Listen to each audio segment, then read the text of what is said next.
очень быстро. Мы торпели уже немножко.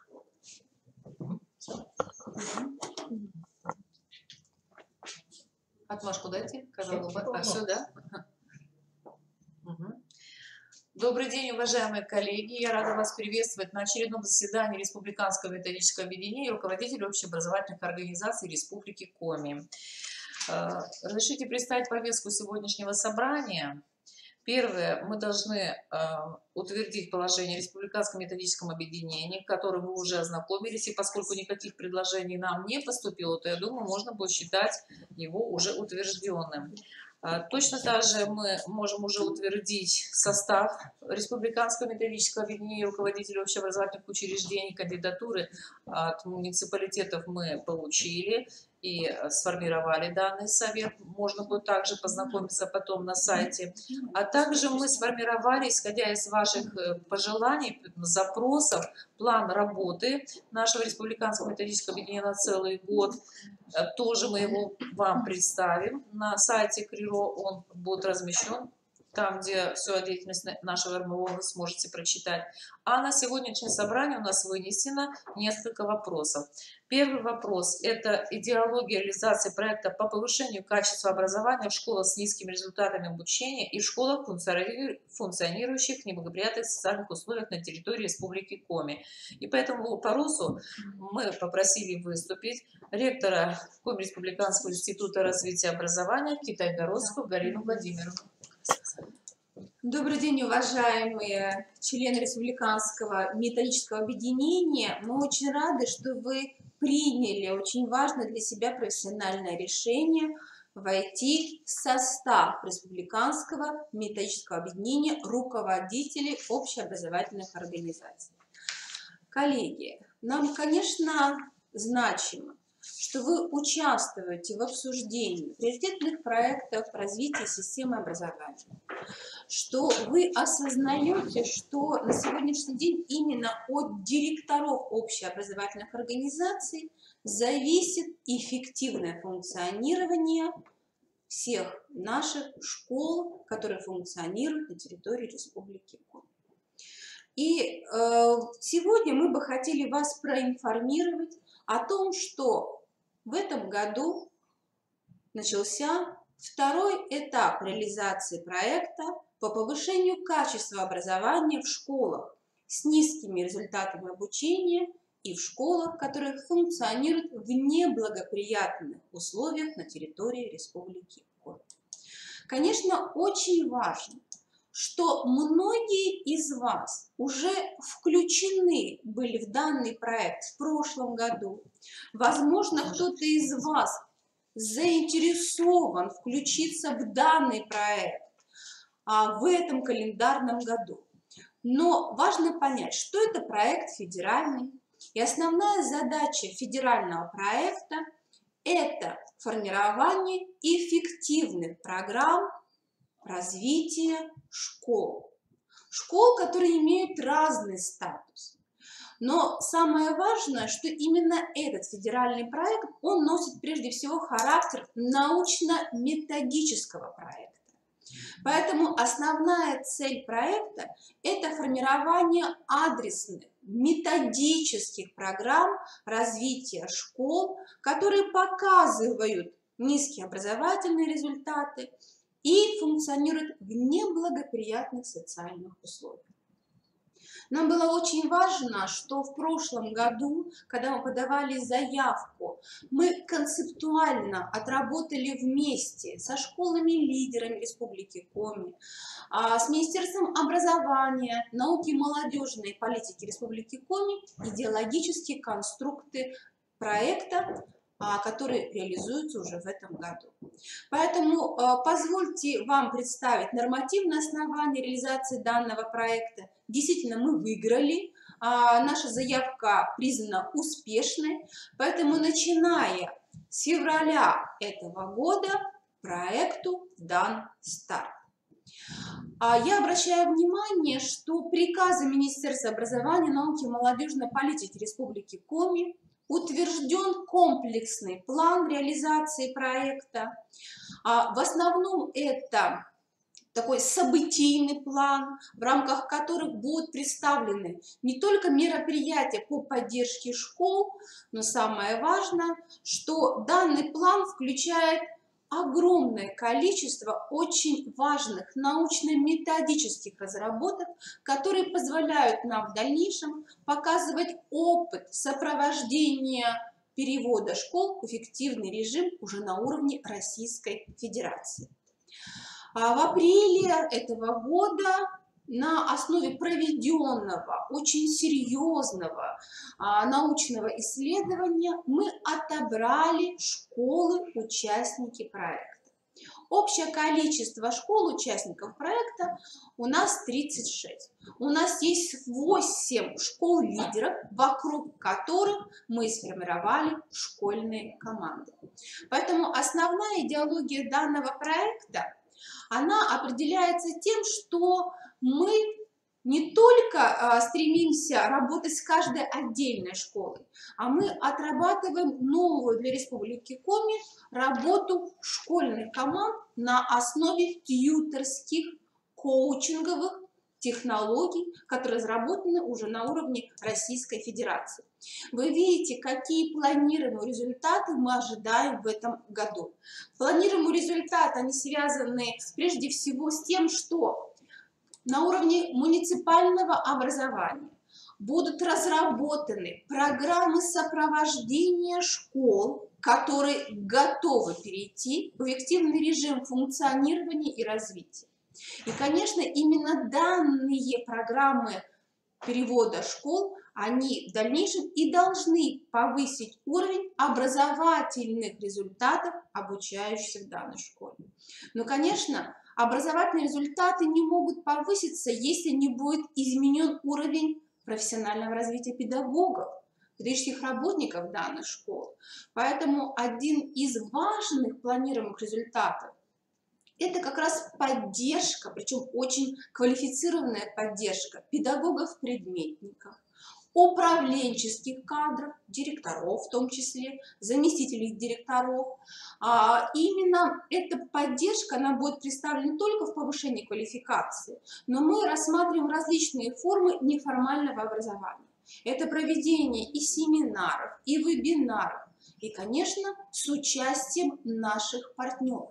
И в этом году мы обновили не только содержательно подходы к данному проекту, но мы обновили и состав нашего экспертного профессионального совета, который будет определять стратегию развития данного проекта. Нашими партнерами в этом году является Высшая школа экономики, а именно Институт стратегии образования. В этом году к нам уже подключился Московский педагогический университет. И очень важно, что руководитель нескольких магистерских программ университета, а именно Марина Ефимовна Вальдорф-Сысоева, уже для директоров школ провела очень эффективный, на наш взгляд, содержательный методический семинар. В этом году к нам подключается Российская академия образования. Мы ждем научные встречи представителей Института развития образования, Российской академии образования. Подключаются наши международные коллеги, которые участвуют в аналогичном проекте уже в рамках такого поля международного сообщества. Мы ждем делегацию из Соединенных Штатов Америки, преподавателей Государственного университета имени Сэма Хьюстона, которые участвуют в аналогичном проекте с Московским городским педагогическим университетом, который тоже дал согласие подключиться к сопровождению наших педагогов. Поэтому самое важное, что мы создаем действительно полноценную систему методической помощи школам с низкими результатами обучения и школам, которые функционируют в неблагоприятных условиях. Мы готовы уже на следующей неделе презентовать наш проект «Методический мобильный методист».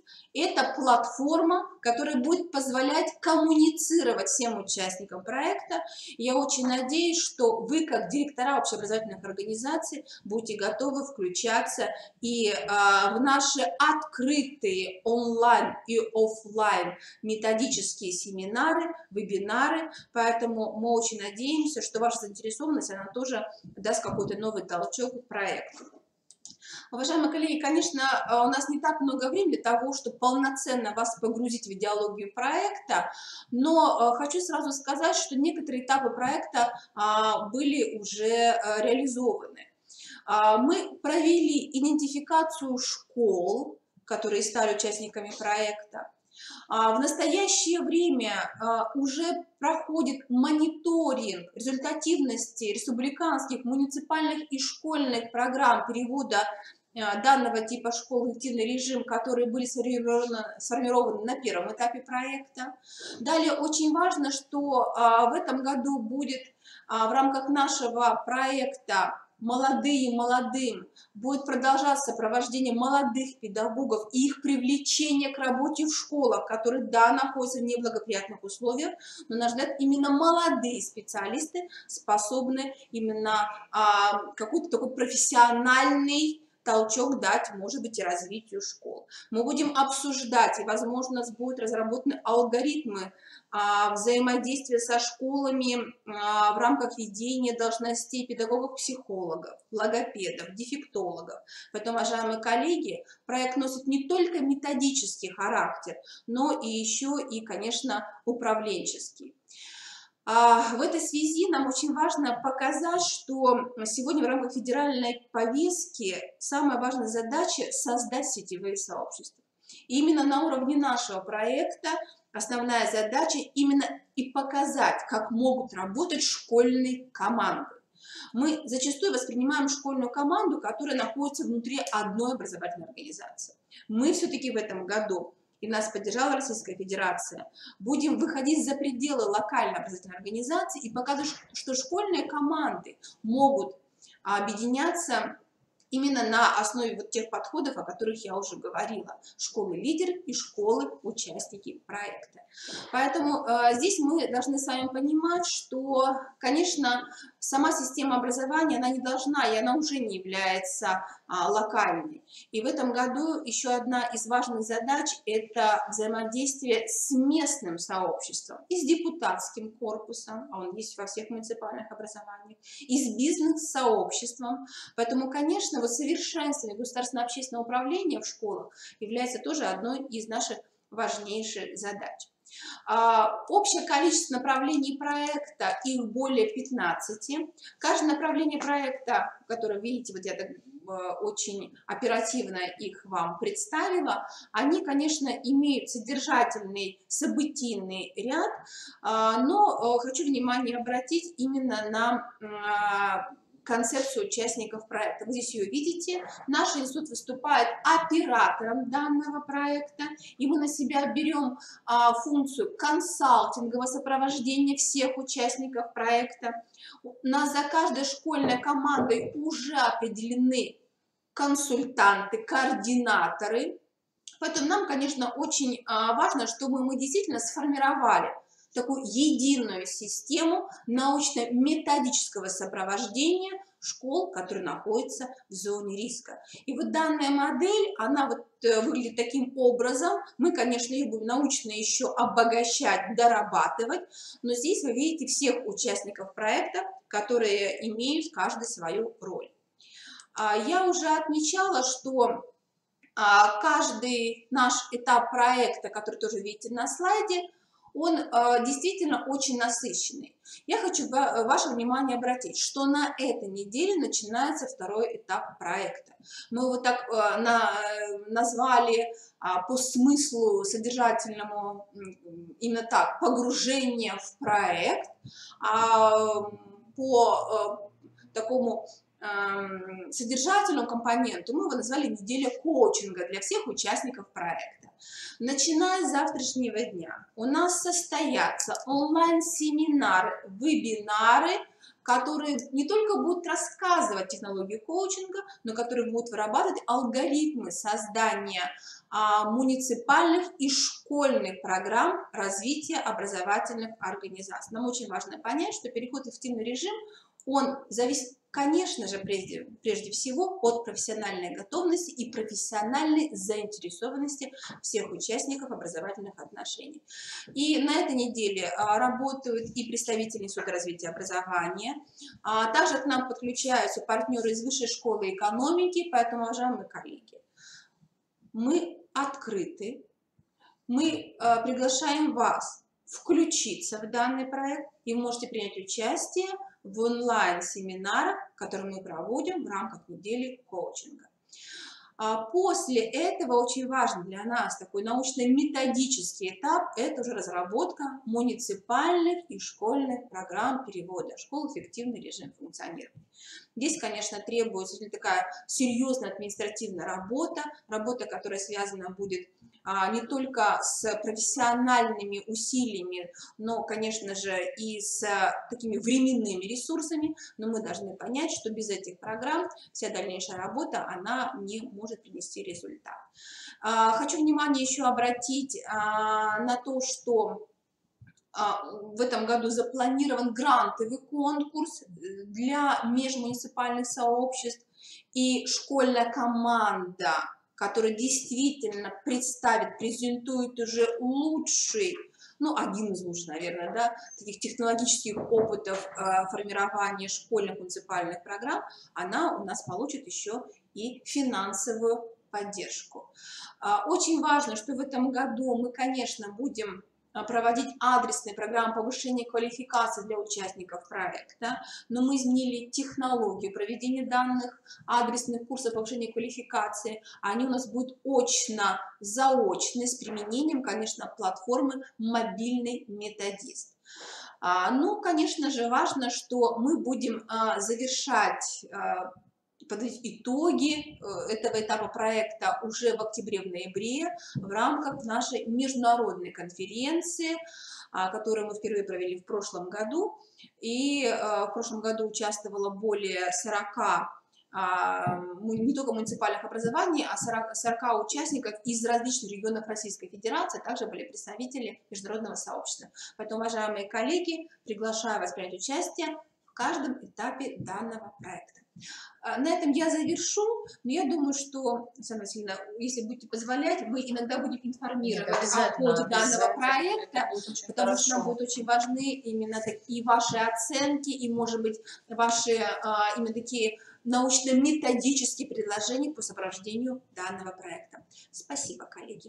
Большое спасибо, Галина Владимировна. Мы продолжаем нашу работу и будем держать руку на пульсе, да?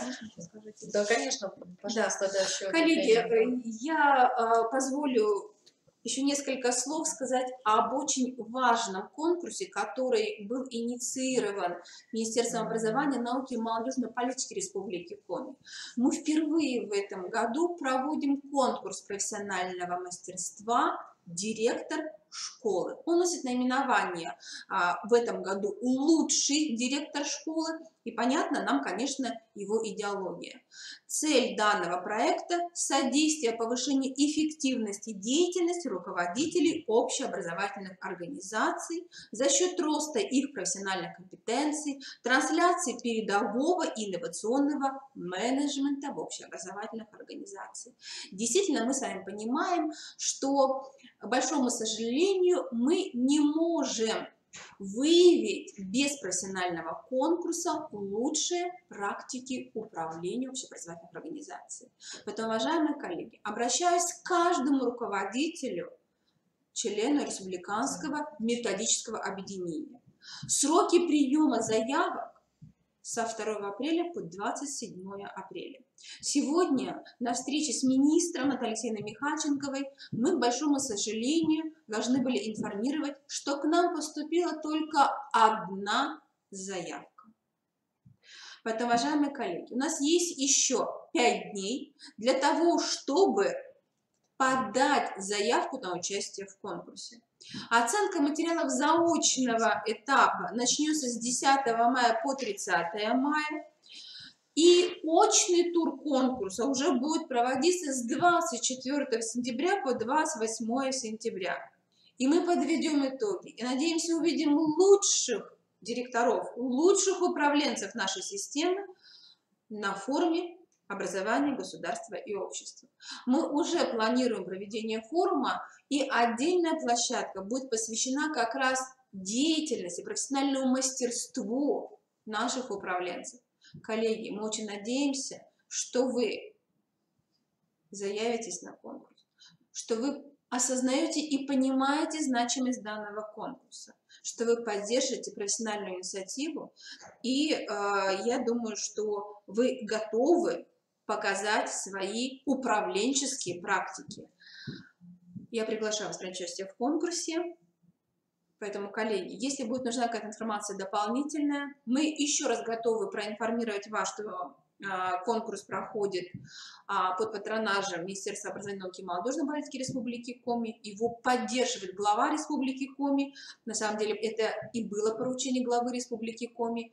Уважаемые коллеги, мы заявляем открыто, что у нас есть успешные директора. Мы бы хотели, чтобы вы были публичны, чтобы вас знали, чтобы на вас равнялись. Коллеги, я приглашаю принять участие в конкурсе. Если будет нужна информация дополнительно, мы готовы вас проинформировать. Большое спасибо, Галина Владимировна. Мы продолжаем работу. И я слово предоставляю Габовой Марине Анатольевне, проректору по образовательной деятельности Института развития образования. Пожалуйста, внедрение проекта «Российская электронная школа». Уважаемые коллеги, приветствую вас на нашем сегодняшнем собрании. По поручению министра образования, науки и молодежной политики Республики Коми Натальи Алексеевны Михальченковой мы на всех заседаниях РМО рассказываем о ресурсах Российской электронной школы. Вы можете прямо в поисковике набрать «Российская электронная школа» и сразу попадете на сайт Российской электронной школы. Здесь представлены ресурсы по различным образовательным областям, которыми могут воспользоваться и учащиеся, и учителя, и родители. Давайте посмотрим видеоролик о Российской электронной школе, из которого много... Что такое РЭШ? РЭШ – это Российская электронная школа, созданная по поручению президента. Это то, что сделает учебу в мире новых технологий проще, удобнее и эффективнее для учителей, для учеников и для их родителей. РЭШ позволит создать единое цифровое образовательное пространство. РЭШ – это современные технологии плюс качественное образование для каждого ребенка, вне зависимости от места проживания. Каковы задачи Российской электронной школы? Повысить качество образования школьников. Сделать возможным график индивидуального обучения. Помочь учителям освоить новые методики. Помочь родителям заниматься с детьми дома. Сделать новые технологии частью образовательного процесса. Использовать образовательный потенциал регионов. Российская электронная школа расширяет границы процесса обучения. С РЭШ можно выйти за пределы школьного класса, совершить виртуальное путешествие в музеи и побывать на концертах. Быть на уроке вместе с родителями.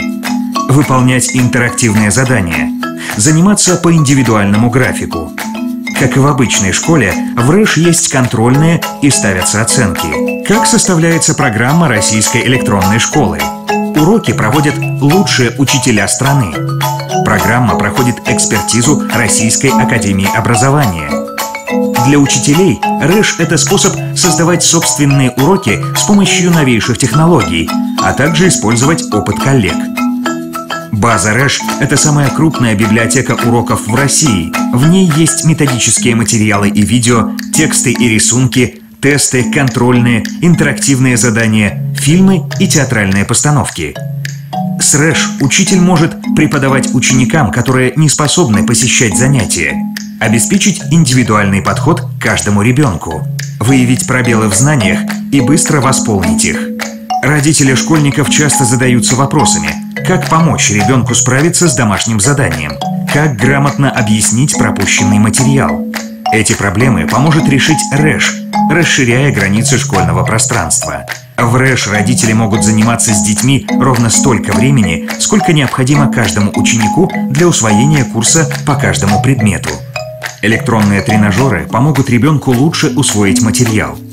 А электронные контрольные покажут родителям, насколько хорошо их дети справляются с программой. Мир не стоит на месте. Новые технологии, новые знания, новые методики. РЭШ – это доступные современные технологии качественного обучения для всех школьников страны. Единые методики обеспечивают преемственность образовательных программ. Учиться в РЭШ интересно не только детям, но и родителям. Итак, действительно, на сайте Российской электронной школы уже сейчас представлено 78 649 уникальных задач. Сайт постоянно пополняется. На сегодняшний день можно найти материалы полностью по всем предметам с 5 по 7 классы. По другим классам пока частично материалы выложены. Давайте посмотрим, например, русский язык. Программа для 5 класса, представлен материал уроков. Давайте в какой-нибудь урок зайдем.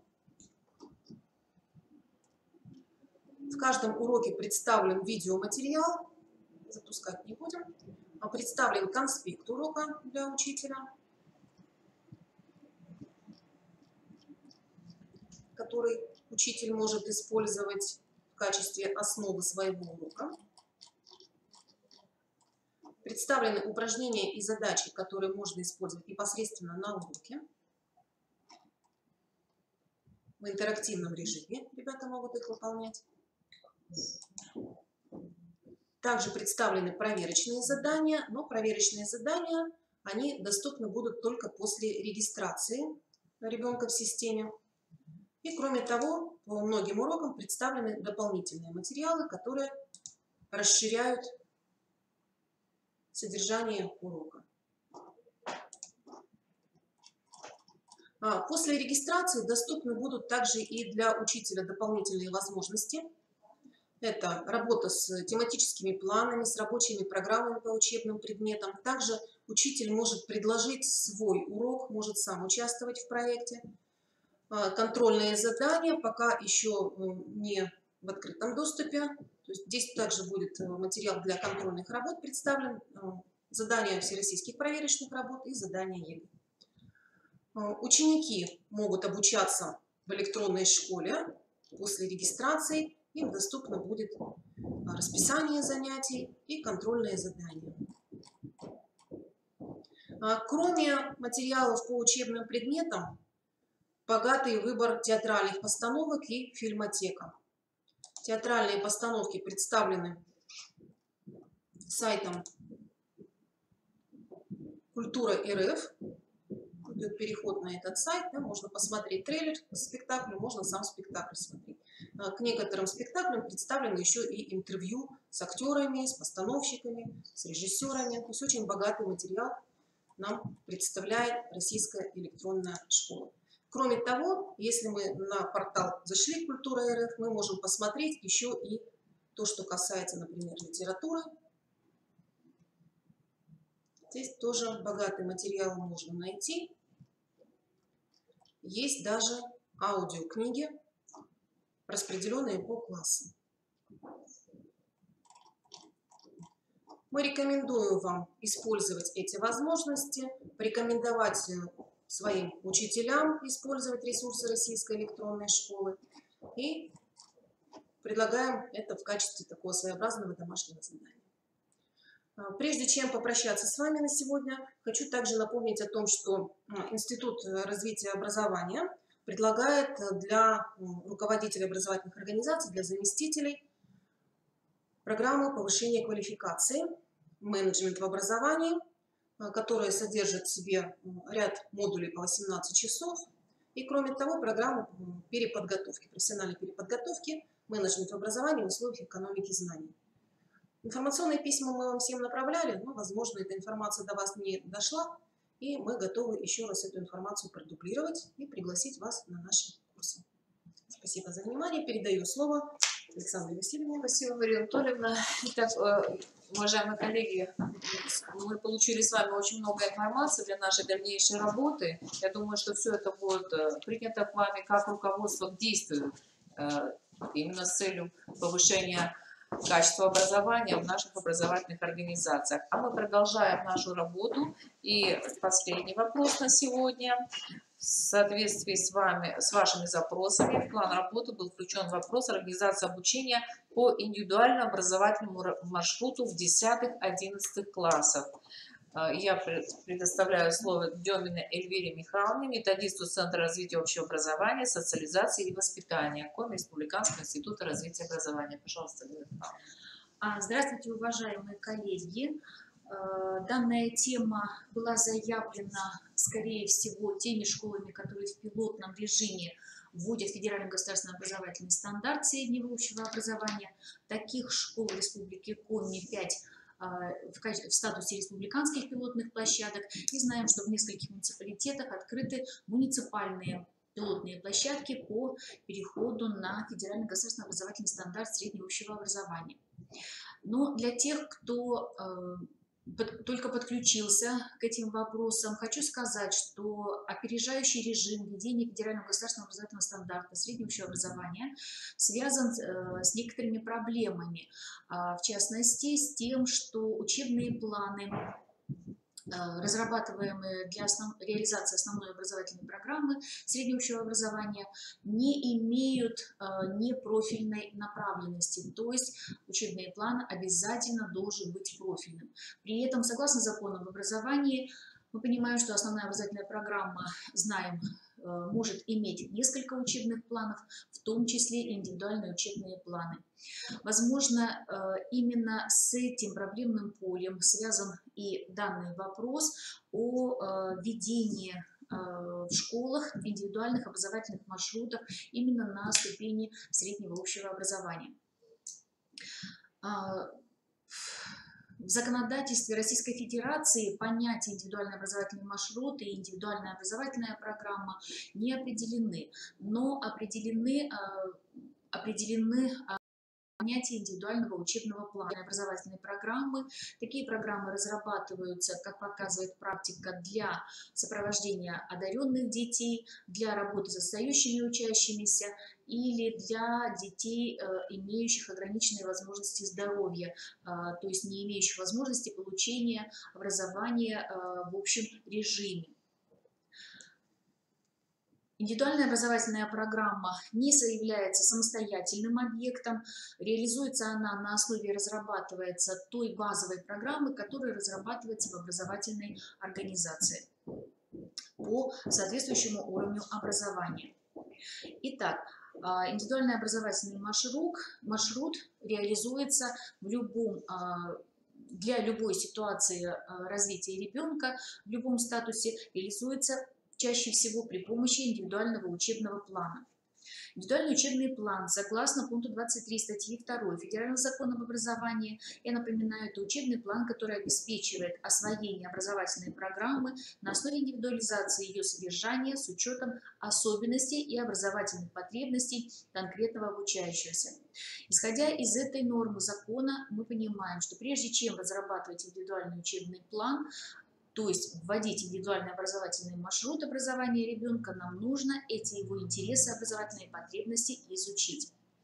При переходе ребенка из основного уровня образования на старшую школу, после 9 класса, мы понимаем, заниматься профориентационной работой, наверное, уже поздно. Следовательно, для того, чтобы был правильно выбран этот индивидуальный образовательный маршрут, я еще раз напоминаю, в условиях и федерального компонента, федерального государственного образовательного стандарта старшая школа должна быть профилизирована, то есть обязательно должно быть введение именно профильного обучения.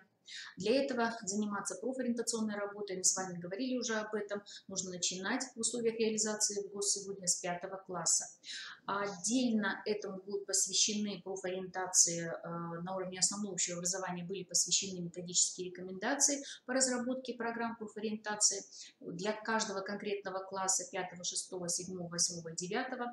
И при переходе на ГОС среднего общего образования мы также разрабатываем методические рекомендации, инструктивно-методические материалы, в том числе по организации профориентационной работы, только теперь уже на уровне среднего общего образования в условиях реализации профильного обучения.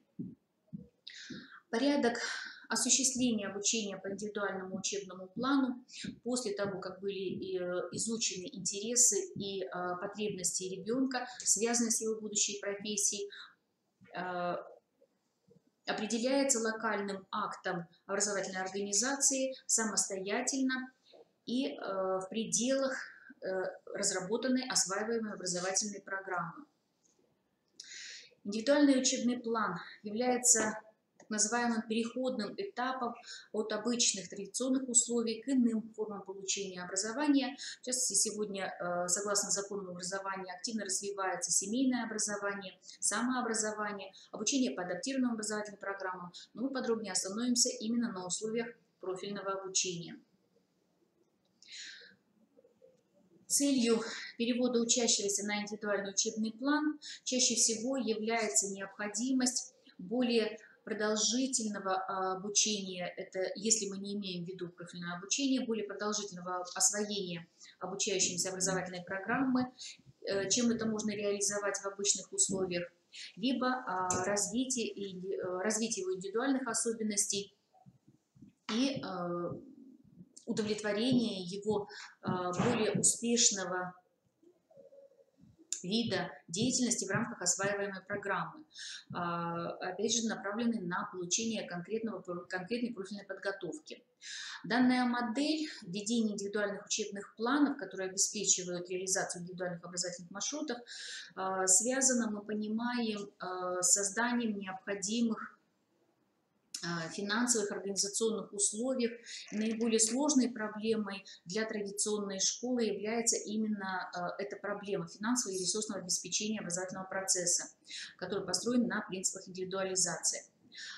На сегодняшний день эта проблема чаще всего решается путем фактического введения дополнительной нагрузки на педагогов школы в рамках проведения дополнительных консультаций обучающихся.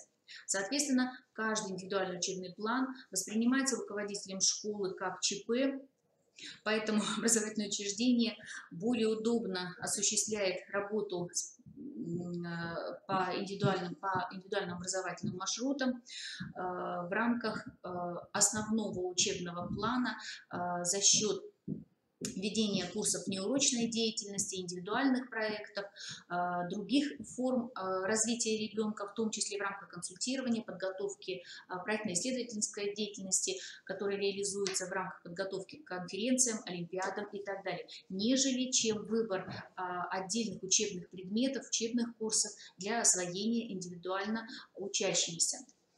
Мы говорили уже в предыдущий раз на семинаре, посвященном разработке индивидуальных проектов в рамках введения элективного курса «Индивидуальный проект», о том, что проще при переходе на ВГОС среднего общего образования именно с точки зрения создания финансовых и ресурсных условий организовывать не индивидуальные, разработку индивидуальных учебных планов, а организовывать так называемые многопрофильные классы, в рамках которых осуществляются, реализуются групповые, не индивидуальные, а мелкогрупповые учебные планы. Понятно, что данная система более удобно будет реализовываться именно в городских школах, комфортнее с точки зрения руководителя и расписания, и трудозатрат, и учителя, педагогического коллектива, и финансовых ресурсов. В городских школах, где в параллелях есть не один, а два или несколько десятых классов. В школах сельских с небольшим количеством учащихся, особенно на уровне среднего общего образования, мы понимаем, что организовывать однопрофильный класс достаточно сложно, а организация многопрофильного класса и выливается как раз в реализацию индивидуальных учебных планов. Каков порядок перехода на обучение по индивидуальному учебному плану, если сельская школа все-таки решает организовывать эти индивидуальные учебные планы либо в рамках универсального профиля обучения, который включен именно как профиль в условиях реализации среднего общего образования, либо организовывать несколько профилей в рамках одного класса, так называемый многопрофильный класс. Образовательное учреждение принимает локальный акт, который в первую очередь определяет порядок обучения по индивидуальному учебному плану, И в условиях реализации профильного обучения переход учащегося либо учащихся на этот индивидуальный учебный план осуществляется по их заявлению о приеме на профильное обучение при переходе с основной школы в 10 класс. Мы знаем, что на уровне основного общего образования и начального переход на индивидуальные учебные планы осуществляется по заявлению родителей. Но согласно новому закону об образовании, это право родителей реализуется только до окончания учащимся основного общего образования. Далее все анкетирования, опросы, в том числе заявление о переводе на индивидуальный учебный план, либо обратный процесс при переводе в классно-урочную, скажем так, систему, да, классно-урочную систему обучения осуществляется по заявлению учащегося, то есть старшеклассника. Как правило, организация обучения осуществляется следующим образом. В заявлении должен быть, то есть пишется сначала после проведения анкетирования, составление учебного плана профиля, пишется заявление, в котором должен быть указан обязательно срок, на который обучающимся предоставляется данный индивидуальный учебный план. Между родителями и образовательным учреждением заключается далее договор об обучении по индивидуальному учебному плану их учащегося, если все-таки школа вводит именно этот индивидуальный учебный план, не связанный с участием ребенка, с необходимостью посещения ребенка уроков внутри класса. Заключается договор. Далее руководителем, директором школы издается приказ, копия которого хранится в личном деле учащегося, и перевод на обучение по индивидуальному учебному плану осуществляется по расписанию либо в форме консультаций, либо в форме индивидуальных уроков, либо в форме свободного посещения учащимся по расписанию тех уроков, которые им выбраны на профильном уровне с той группой учащихся, которые учат этот предмет, либо в сложной, скажем так, системе двухуровневого обучения, когда предмет осваивается вместе с классом на базовом уровне, а недостающая часть профильная часть этой программы осваивается ребенком в индивидуальном порядке, либо самостоятельно, с присутствием консультации, с необходимостью осуществления консультирования педагогом, либо в другой какой-либо форме. Например, при использовании сетевых форм реализации программ заключается договор с социальными партнерами, вузом, средним специальным учебным заведением, либо другой какой-то форме. Например, вот с знакомством с ресурсами российской электронной школы, с которой мы только что познакомились. Обучающийся остается, мы понимаем, такая же ситуация, как и при реализации индивидуальных учебных планов с другими категориями учащимися, с отстающими, одаренными, с ограниченными возможностями здоровья. Учащийся, обучающийся на профильном уровне в индивидуальном порядке, на профильном обучении в индивидуальном порядке, остается зачисленным в школе, оформляется в том же приказе класса, в том же журнале класса выставляются ему отметки, в который он зачислен. И в случае, если учащийся в течение какого-то времени не посещает консультации, не проходит промежуточную аттестацию, не осуществляет, либо плохо осуществляет контрольные виды деятельности, то есть не сдает зачетные работы, не выполняет контрольные работы и так далее, может быть, в случаях этих нарушений установленного порядка ему может быть рекомендован перевод на в классно-очную систему обучения. Я уже сказала, что заключается в этих условиях договор между родителями и школой на обучение индивидуального учебного плана ребенка, в котором обязательно необходимо прописать и наименование образовательной программы учебного плана, которые относятся к среднему общему образованию, количество часов работы с педагогом в рамках освоения этого учебного плана, права и обязанности самой школы, права и обязанности учащегося, права и обязанности родителей, законных представителей и порядок прекращения обучения по индивидуальному учебному плану. Опять же, форма типовая такого договора, она существует. В данном случае в этой форме типовой уточняются позиции прав и обязанностей, которые касаются не коррекции, скажем так, развития ребенка, не коррекции его учебной успешности, а освоения программ на углубленном уровне. Причем индивидуальный учебный план, практика показывает, как правило, может составляться не на все учебные предметы учебного плана школы. Если ребенка, здесь немножко остановлюсь и напомню, что учебный план Федерального государственного образовательного стандарта среднего общего образования, в отличие от учебных планов, составленных на основе федерального компонента, федерального базисного учебного плана, разработанного для реализации федерального компонента государственных образовательных стандартов 2004 года, включает максимально 12 учебных предметов, в отличие от сегодняшней ситуации 20 предметов изучаются сегодняшними 10-11-классниками. То есть мы понимаем, что далеко не все учителя будут обеспечены учебной нагрузкой в 10-11 классе, если школа выберет один какой-то профиль. В рамках этого учебного плана из этих 12 учебных предметов должны включаться обязательно 8 обязательных учебных предметов. Это русский язык, литература, математика, история, иностранный язык, физкультура, основы безопасности жизнедеятельности и астрономия, внесенная в Федеральный государственный образовательный стандарт приказом от 2017 года. Кроме этих 8, или из числа этих 8 предметов, учебный план профиля, кроме универсального, должен включать 3 или 4 предмета на профильном уровне. Минимум 3, максимум 4, следовательно, учебный план может включать в себя минимум 11, максимум 12 учебных предметов.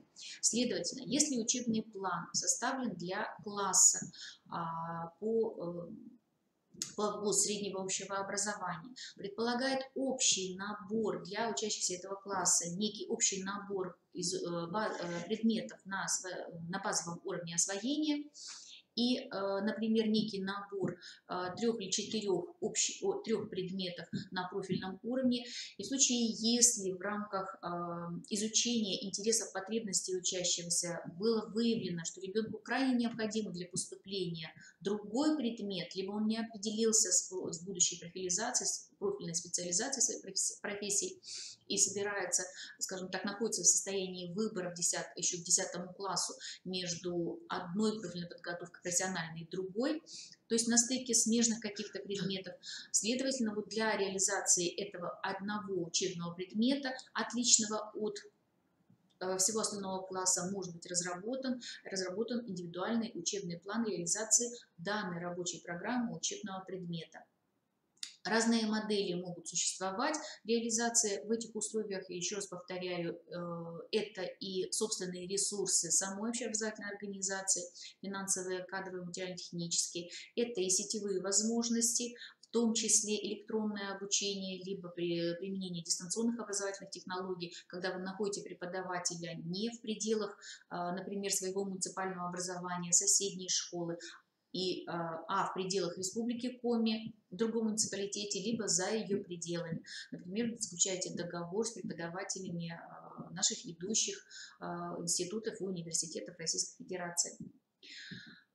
Вот если очень коротко о том, как и что такое индивидуальный образовательный маршрут, я еще раз напоминаю, что буквально вот в срочном порядке мы разрабатываем, и надеюсь, что действительно уже очень скоро, я второй раз это повторяю, закончим разработку методических рекомендаций по всем направлениям, которые были заявлены, в том числе по разработке индивидуальных учебных планов и их реализации, по использованию потенциала высших учебных заведений, научных, молодых ученых при реализации организации проектной деятельности учащихся, в том числе при реализации в рамках основной образовательной программы среднего общего образования программ профессионального обучения. Это очень интересная идея, особенно для сельских удаленных школ.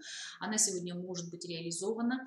И опять же, именно вот эти программы и эти возможности, которые сегодня открыты законодательством Российской Федерации в образовании школам, позволят максимально полно удовлетворить образовательные потребности и интересы детей, вывести их, скажем так, на новый уровень развития, в том числе в рамках профессионального самоопределения.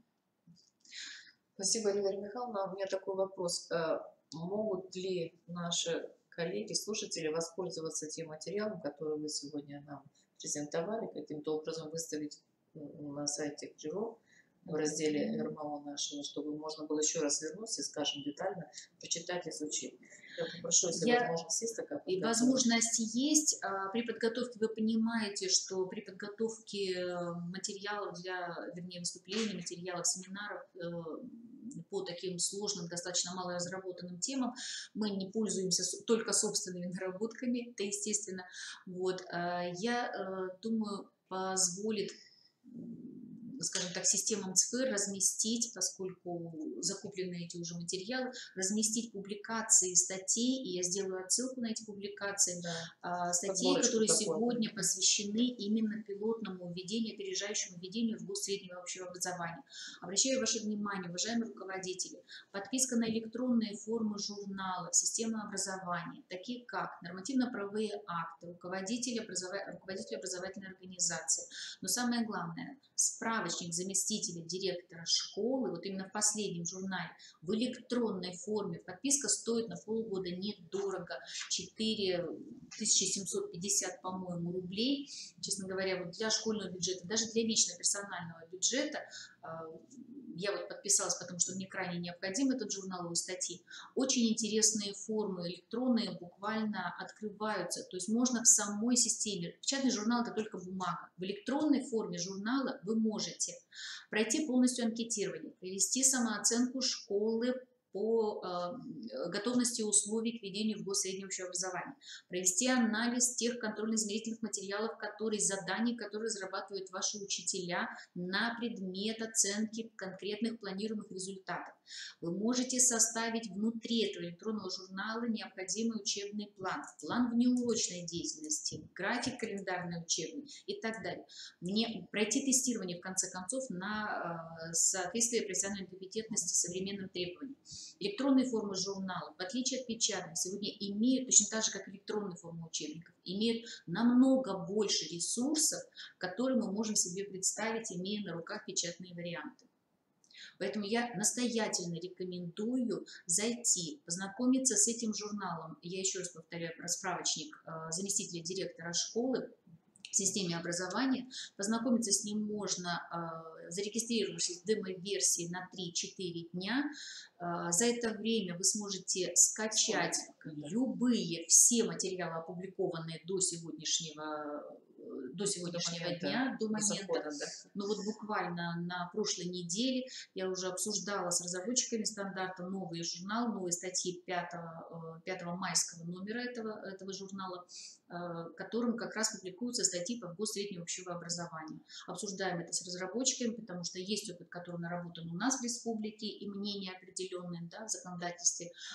И очень интересно обсуждать эти вещи и проблемы, находить общие решения с разработчиками, авторами статей этого журнала.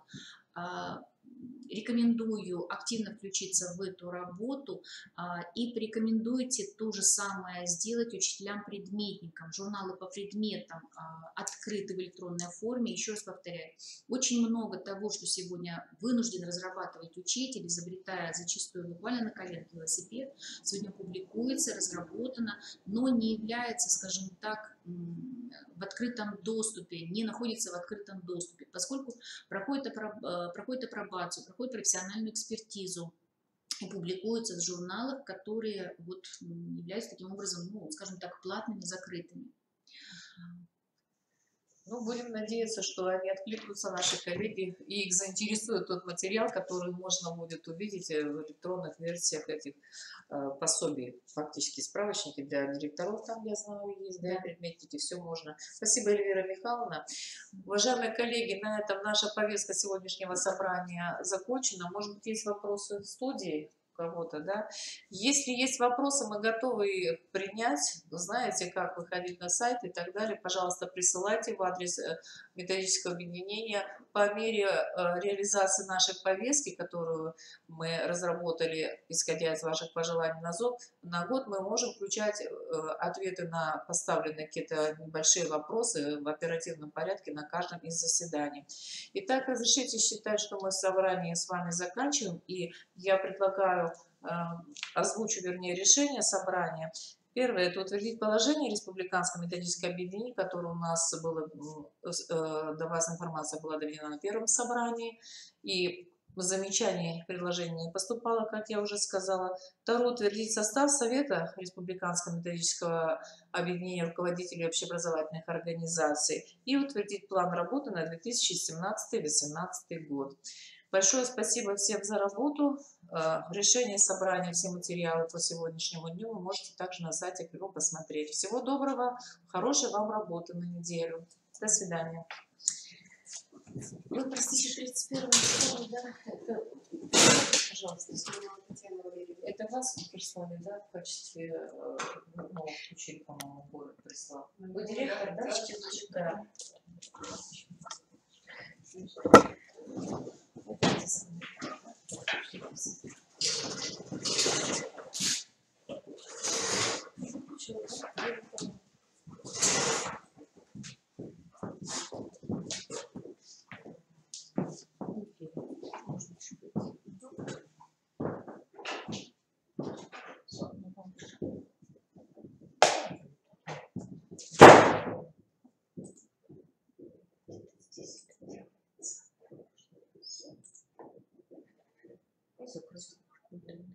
Работает?